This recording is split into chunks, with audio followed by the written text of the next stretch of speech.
A paz do Senhor Jesus Cristo, meus irmãos e minhas irmãs, tudo bem com vocês?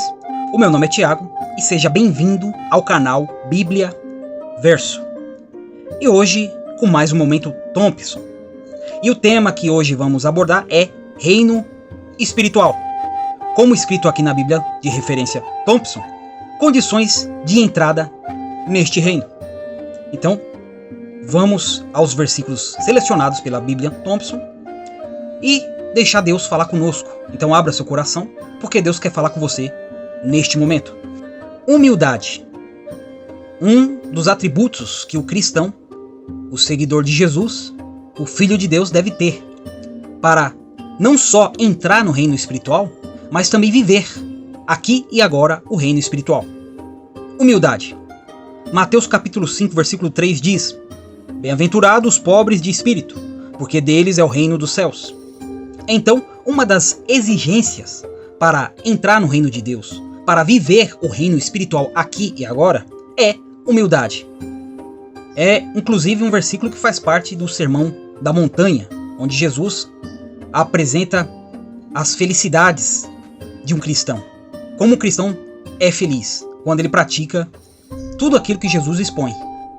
E uma delas é a humildade, pobreza de espírito. Quando as escrituras falam de pobreza de espírito, evidentemente não está se referindo somente à pobreza financeira, à falta de recursos financeiros, mas principalmente ao comportamento diante de Deus, comportamento de humilhação. O que é este comportamento de humilhação? É reconhecer que você é totalmente dependente de Deus. É reconhecer que tudo que você é e tudo que você tem vem de Deus, e que sem Deus você não pode fazer nada. É justamente o contrário de ser soberbo, orgulhoso, prepotente, autossuficiente. Isso é ser humilde. É você não ser arrogante. Entende? E Deus nessa tarde fala para você não ser arrogante, não ser prepotente, não achar que você é uma espécie de mini-Deus que faz e acontece, mas o que você tem, o que você é, vem de Deus. Então Deus ordena neste momento que você seja humilde e pare de arrogância, porque, bem como diz a palavra de Deus, o orgulho precede a queda, precede a ruína. Então seja humilde, porque isso vai mostrar, primeiro, que você é um cidadão do reino espiritual, do reino de Cristo, e que você vai entrar nele. Sem humildade, meu irmão e minha irmã, você não vai agradar a Deus. E além disso vai trazer ruína para a sua vida. Então reconheça que você depende de Deus. Reconheça Deus em todos os momentos da sua vida. Principalmente nas decisões. Na hora de você tomar decisão, em vez de você tomar por conta própria, achando que você tem a melhor saída, consulte a Deus primeiro. Faça que nem o rei Davi, que sempre consultava a Deus antes de ir para alguma batalha, pedindo direção do que ele deveria fazer, qual seria a melhor opção. Pegue sua Bíblia Sagrada, pegue as Escrituras e leia. E a partir dessa leitura, você vai tirar a direção. Ore a Deus antes, evidentemente, e leia as Escrituras, que com certeza o Espírito Santo, através da Bíblia, vai te guiar em alguma passagem que vai te dar direção divina para você tomar a decisão. Isso é só um exemplo de como você deve ser dependente de Deus na hora de você tomar decisão. Vê se suas escolhas, ou o que você pretende fazer, vai agradar a Deus ou não. Estará de acordo com a vontade de Deus ou não. Então seja humilde, meu irmão. Seja humilde, minha irmã. É isso que Deus quer de você nessa tarde. Seja dependente dele. Demonstre humildade sendo dependente dele em tudo na sua vida. Inclusive na hora de tomar decisões, inclusive na hora de se comportar diante das pessoas, para que você seja uma referência para essas pessoas que aponte para Cristo, entende? Para que você seja um representante adequado do reino espiritual, do reino de Cristo. E também seja apto não só para andar neste reino, como também de entrar nele quando Jesus voltar.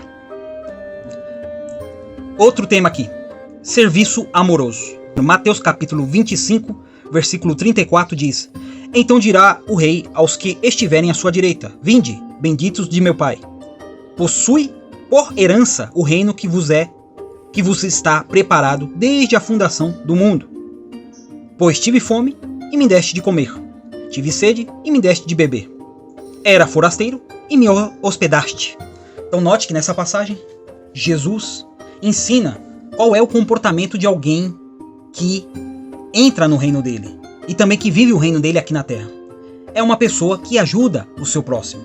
Jesus ensina nessa passagem, quando você faz um bem ou presta um serviço para o próximo, você está fazendo isso para ele. Você está prestando serviço para o próprio Deus, para o próprio Senhor Jesus. Quando você ajuda o necessitado na sua necessidade, você está simplesmente não só abençoando aquela vida, mas também glorificando a Deus. É como se você estivesse fazendo para Jesus, quando você ajuda o necessitado. E se você tem condição de ajudar o próximo e não ajuda, você está se recusando a ajudar Jesus, vamos pôr dessa forma. Você está se recusando a obedecer Jesus. E quando falo de próximo, não é somente seus amigos, não. Não é somente as pessoas que você gosta, que você tem autoestima, não. Não é somente aquelas pessoas que você sabe que vai ter um retorno para você, se você ajudá-la. Não, meu irmão. Não, minha irmã. O próximo é qualquer pessoa que necessite da tua ajuda, até mesmo o teu pior inimigo. Se você for a única pessoa diante do teu inimigo que pode ajudá-lo e você negligencia, você está deixando de ajudar Jesus. Você não está se comportando como um cidadão do reino espiritual, do reino de Cristo. Então, já que você não está se comportando como um cidadão do reino espiritual, como você espera entrar nele quando Jesus voltar? Então, se você tem condição de ajudar o próximo, seja ele quem for, está nas suas mãos ajudar, ajude, não pense duas vezes. Principalmente se você já tem um recurso, se você já tem ajuda, se você já tem aquilo que o próximo está necessitando em tuas mãos, e você sabe que pode ajudar e não ajuda, saiba que você não é um cidadão do reino de Deus. Porque um cidadão do reino de Deus, ele ajuda qualquer pessoa que se apresente diante de você como necessitado. É isso que você tem que entender, meu irmão e minha irmã. Você não tem que se preocupar que essa pessoa, por exemplo, que você vai ajudar, não vai fazer bom uso do auxílio que você está dando para ela. Se Deus tocou no seu coração em ajudar, ajude. Depois essa pessoa vai se entender com Deus. Se ela não usou aquele auxílio na sua necessidade e usou para outra situação escusa. Mas não cabe você fazer este tipo de julgamento. Você tem que ajudar todos aqueles que aparecem no teu caminho com necessidade. Evidentemente, se você tem condição de ajudar. E muitas das vezes Deus coloca pessoas no seu caminho e você tem condição de ajudá-las e não ajuda. Porque começa a fazer seus julgamentos. Ou porque não está de acordo com o seu interesse aquela pessoa que aparece diante de você. Lembra da parábola do samaritano, né? Do bom samaritano. Se você não lembra, leia ela. Que você vai entender que o próximo é todo aquele que estiver no teu caminho. Independente se ele é amigo ou inimigo. Independente se você vai ter algum benefício em ajudá-lo ou não. Um cidadão do reino ajuda as pessoas por amor e não por interesse. Tem diferença. O amor exige comportamento incondicional. Diferente de um comportamento baseado no interesse, porque aí já vira negócio. Então já não é amor, é negócio. E Deus quer que você ame. Né? Não misture as coisas. Que você seja uma pessoa amorosa, isto é, que ajude o próximo em suas necessidades. Porque quando você faz isso, você está ajudando Jesus. Mais do que isso, você estará se comportando como um verdadeiro cidadão do reino celestial. Outro tema aqui. Perseverança. Lucas capítulo 9, versículo 62 diz: Jesus lhe disse: ninguém que lança a mão do arado e olha para trás é apto para o reino de Deus. Olha só que interessante, meus irmãos e minhas irmãs. Se vocês conheceram a verdade do Evangelho e voltaram para trás, se afastaram da presença do Senhor, deixaram Jesus, seja por qual motivo foi, por decepção na igreja que você congregava, por algum problema familiar, ou porque por algum interesse mundano, terreno, saiba que você de fato não é apto para entrar no reino de Deus. É isso que Jesus fala. A pessoa que conhece a palavra dele, conhece a necessidade que tem de Jesus em termos de salvação e de reconciliação com o Senhor, e volta atrás, deixa de seguir Jesus, não é apto para entrar no reino de Deus. Simples assim. Então Deus fala para você que está afastado dos caminhos do Senhor. A condição que você está agora é de não ser apto para entrar no reino dele. Você não serve para o reino dele. É duro essa palavra, mas é a realidade. Jesus falou: quem volta atrás não é apto para entrar no meu reino. E a posição que você está agora, você que está afastado dos caminhos do Senhor, é de uma pessoa que não serve para entrar no reino de Deus. Por causa justamente dessa posição que você está agora, de afastamento. E não adianta usar a justificativa que você deixou de seguir Jesus porque você sofreu uma grande decepção com alguém ou com alguma coisa. Isso não cola para Deus. Isso só mostra que você não é apto para entrar no reino dele. Quando você usa qualquer desculpa para deixar de seguir Jesus, para deixar de andar junto com os irmãos em Cristo rumo a Jerusalém Celestial, você não é apto.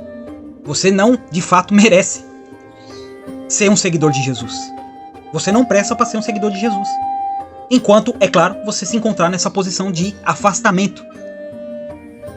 Porque se você assumir um compromisso com Jesus, vai até o fim. Não importa o que aconteça. Não importa o que aconteça na sua vida ou o que as pessoas façam com você. Vai até o fim.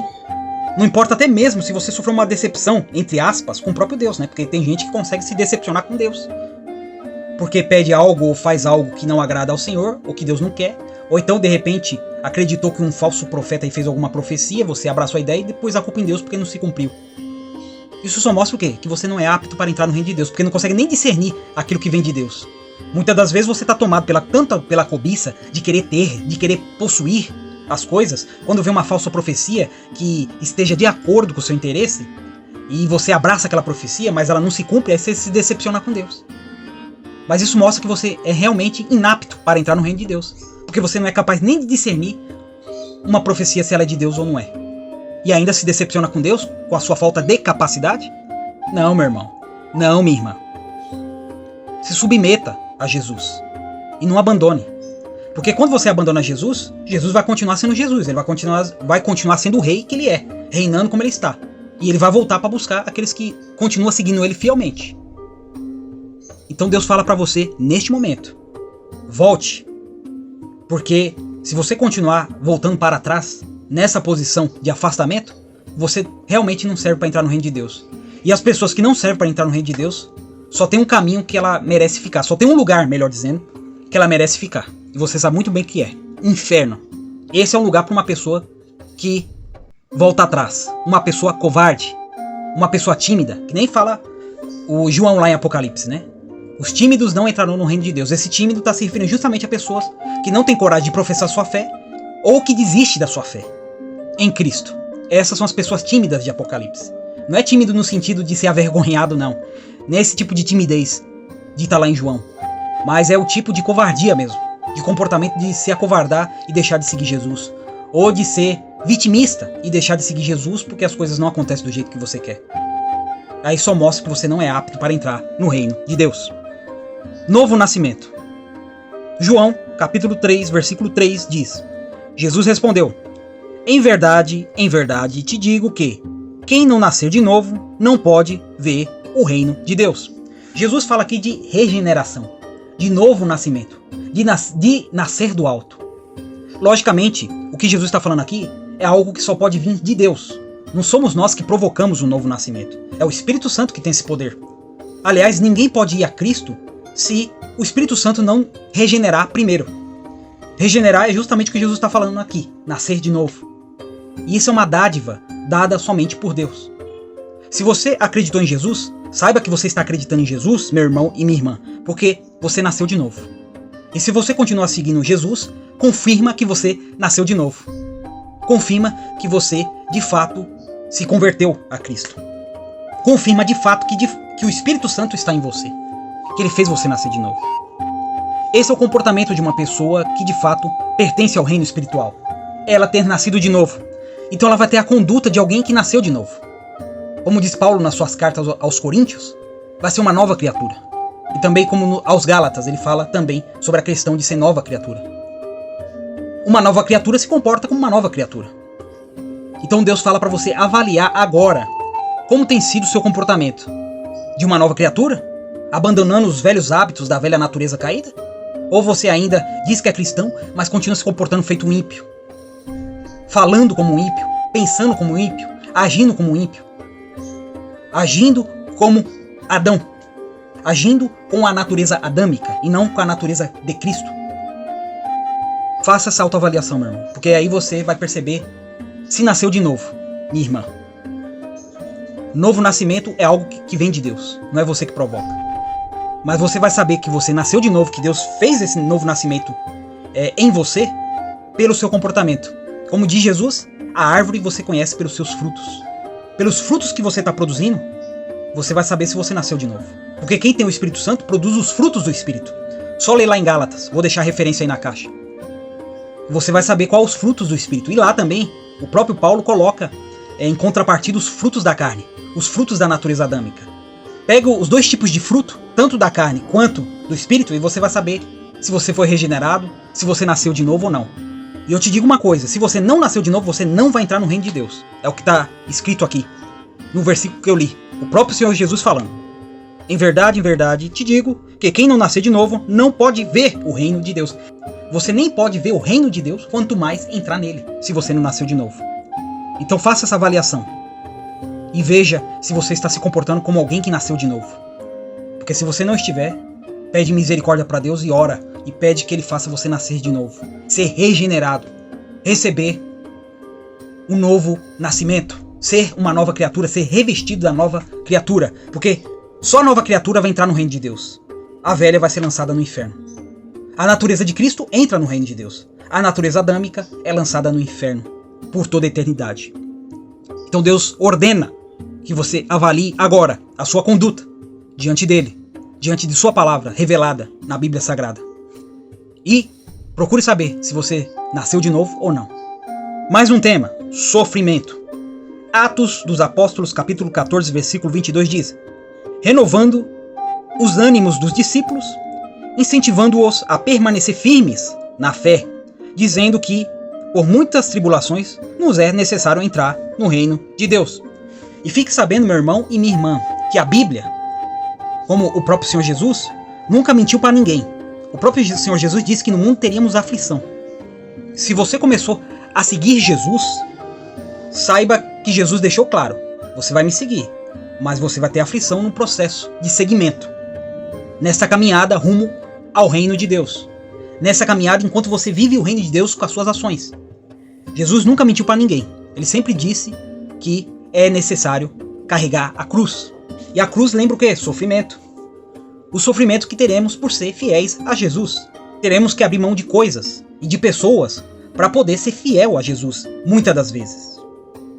Teremos que abrir mão de maus hábitos, de maus costumes, para seguir Jesus. E isso, evidentemente, nos aflige. Principalmente se a gente está muito acomodado às coisas desta vida. E quando temos que abrir mão dessas coisas, isso nos aflige. Ou então, justamente por ser fiel a Jesus, somos afligidos. Mas Jesus já deixou claro que isso aconteceria. Mas a característica de alguém que segue a Jesus, que é um cidadão do reino de Deus, é justamente suportar o sofrimento. É passar pelo sofrimento. Porque o sofrimento ele não é permanente. Ele vem sobre nossa vida, a gente tem que passar por ele, mas depois ele vai embora, quando a gente consegue passar por ele. Mas muitos ficam presos no sofrimento porque não entenderam a proposta de Jesus. Muitos se decepcionam por causa do sofrimento porque não entenderam o que Jesus falou. Vocês vão ter aflição, mas tem de bom ânimo, eu venci o mundo. Isto é, Jesus garantiu a vitória, só que a vitória vai estar depois do sofrimento. Por isso é necessário você passar pelo sofrimento e não ficar nele. Você tem que suportar e estar ciente que enquanto estivermos aqui na terra, estaremos sempre expostos a todo tipo de tribulação e dificuldade. Não é porque a gente é cristão que a gente não vai passar por dificuldade. Aliás, até se intensifica, até piora as tribulações, as provas, as tentações e as lutas, justamente por sermos seguidores de Jesus. Só olhar para a vida do próprio Senhor Jesus Cristo. Tudo que ele teve que passar para que hoje pudéssemos ter acesso ao Pai e o direito de entrar no reino dele e de viver o reino dele aqui e agora. Mas não significa que você vai estar pagando algo para entrar no reino de Deus. Significa que você tem a característica de suportar o sofrimento, porque todo cidadão do reino de Deus suporta sofrimento e passa por ele e pega a vitória que está do outro lado. Entende? É isso que Deus está falando nesse momento para você. Suporte o sofrimento, porque quando ele acabar, a sua vitória estará pronta para você. Você nem precisará correr atrás, porque as bênçãos do Senhor que vai correr atrás de você. Quando você tem a característica e o comportamento de alguém que suporta o sofrimento por causa de Cristo, por causa da fé, por causa do Evangelho. Fé e amor, mais um tema. Tiago capítulo 2, versículo 5 diz: Ouve, meus amados irmãos, não escolheu Deus aos que são pobres aos olhos do mundo, para serem ricos na fé e herdeiros do reino que prometeu aos que o amam? Tiago aqui fala que Deus fez sua escolha baseada na fé. Isso mesmo, na fé. Fé que ele mesmo deu, diga-se de passagem, né? Porque essa fé é um dom de Deus. E até o fato de Deus ter te escolhido foi com base nos critérios dele, e não no que você é ou deixa de ser. Critérios esses que a gente não sabe. O motivo por que Deus escolheu você, escolheu a mim. O que sabemos é que ele nos escolheu. E ele nos deu as condições necessárias para que nos comportássemos como os escolhidos dele. E uma delas é a fé. Essa fé a gente reflete com as nossas atitudes. Tiago, inclusive, em outra parte da sua carta, ele fala isso, né? Fé sem obras é morta. A nossa fé é materializada nessa realidade através do nosso comportamento de pessoas de fé. É uma característica de quem é um cidadão espiritual do reino de Deus. Ele acredita em Jesus e ama Jesus. E ele reflete este amor para as pessoas que estão à sua volta. As pessoas que estão à sua volta vai ver a fé que ele tem e vai ver o amor que ela tem. Através da sua conduta, do seu modo de falar e de agir. E nesse texto que eu acabei de ler, Tiago fala bem isso. Não escolheu Deus aos que são pobres aos olhos do mundo, para serem ricos na fé e herdeiros do reino que prometeu aos que o amam? Então Deus escolheu você, meu irmão e minha irmã, porque ele te ama. Deus está dizendo nessa tarde: vocês são escolhidos por mim porque eu amo vocês. E eu demonstrei meu amor dando Jesus Cristo naquela cruz, para morrer no lugar de vocês. Eu amo tanto vocês que matei meu filho por vocês. Eu amo tanto vocês que entreguei meu filho para ser morto. Meu filho Jesus. O mínimo que a gente tem que fazer, meus irmãos, é reconhecer esse amor. Seguindo Jesus. Se comportando como Jesus se comportou quando esteve aqui na terra. Como um verdadeiro cidadão do céu. É isso que Deus quer de você neste momento. Que você se comporte como um cidadão do reino de Deus. Um cidadão que tem fé e que ama. Uma cidadã que tem fé e que ama. Tanto a Deus quanto ao próximo. E demonstre essa fé com atitudes. Com palavras e atitudes. Não somente com teoria, com pensamentos. Mas com atitude. Com ações. Porque esse, na verdade, é o amor bíblico. É a definição de amor bíblico. É você fazer. Não simplesmente saber que tem que fazer o bem. Que Deus abençoe, meus irmãos. Até a próxima oportunidade. Tchau.